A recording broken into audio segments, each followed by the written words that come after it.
Good evening, ladies and gentlemen. This is Pete Mozzone from TheRightSideTV, and I'm here this evening with Reverend Monsignor Father Tom Harrington, a retired priest residing here in the Cardinal Medeiros residence in Fall River. I'm sure you'll remember Father Tom from when he was the pastor of St. Joseph's in Taunton. Now, Father Tom, it's good to see you tonight. It's a pleasure to see you, as always, Peter. Thank you. And now, Father Tom, on the 50th anniversary of the JFK assassination, Father Tom is going to offer us a very, very personal insight into some history that you may not be aware of. Now, Father Tom, you were just newly ordained, I understand. I was a deacon, Peter. I was just preparing in the final stages of preparation for ordination to the priesthood in 1963 in the seminary in Washington, D.C. And at that time, you were aware of the assassination, and then you received a visitor in the night, you might say? I did. Well, it was a terribly sad day all across the country, and obviously in the seminary. And we had gone to bed, and the knock came to my door. It was the rector. He said, "Please get your cassock and surplice and come downstairs with me." So I went downstairs, and I met with Tom Schrader, who was a deacon from Madison, Wisconsin. A taxi was summoned to the seminary, and he and I got in and we drove to the Whitehouse. I was ushered into the Whitehouse in the wee hours of the morning to a room downstairs where he and I donned our surplices and donned our cassocks and surplices, and with us there were military representatives from the branches of the service, a soldier, a sailor, a Marine, an Air Force, and a Coast Guardsman. They had their dress uniforms on, and we were then ushered upstairs to the large room in the White House where the casket lay for the late president. At either end was a kneeler. Tom Schrader went to one, I went to the other.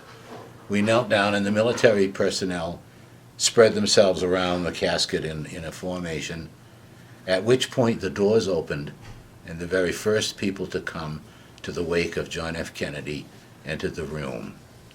They were by and large, the domestic help at the White House. If you've seen the movie, perhaps, The Butler, it was the people in that movie, for instance, who were there.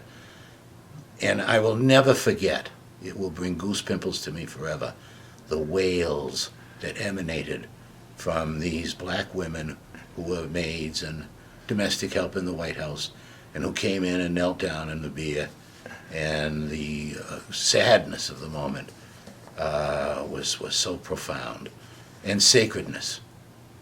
I don't know how long the time elapsed, but in due course, another group of military fellows came in, and two more of the deacons, and they, in cassock and surplice relieved, Tom Schrader and I, all of us went downstairs, and we shared a cup of coffee and a donut, perhaps, and took a taxi cab back to the seminary, profoundly and deeply moved at this extraordinary privilege we had to be in such an intimate way present for the beginnings of the wake. From the weekend on that passed, I never had any opportunity to come any closer than the sidewalks of 14th Street to see what went on, but I had that moment when, in a very special way, I was brought in to a historic moment. Yes. That we still suffer from. Now, had this been at the request of the president's mother, I understand? I believe it was. Yes. That there would be, along with the military people, religious persons at either end. And, of course, good Catholic that he was, he had the deacons from the seminary take that role. I think that's a wrap. Thank you, Peter. Now, Tom, I got to thank you. I got to thank you for this, and I got to tell you, and I'll tell the public. I got to tell you, this guy saved my life. Okay, my life. This guy saved it. Love you, man. We're lifelong friends, Peter, right. and I love you too. God bless. Thank you. God bless you. Okay. Cut. Hi, this is Pete Mozzone again, and I want to bring you my shameless plug of the week. Now, Father Tom, that we just heard from about the Kennedy assassination, is an author. He also plays the saxophone. This guy is a super guy. But he has written a book, and it's published by the Spinner Publication Company. They're right here in South.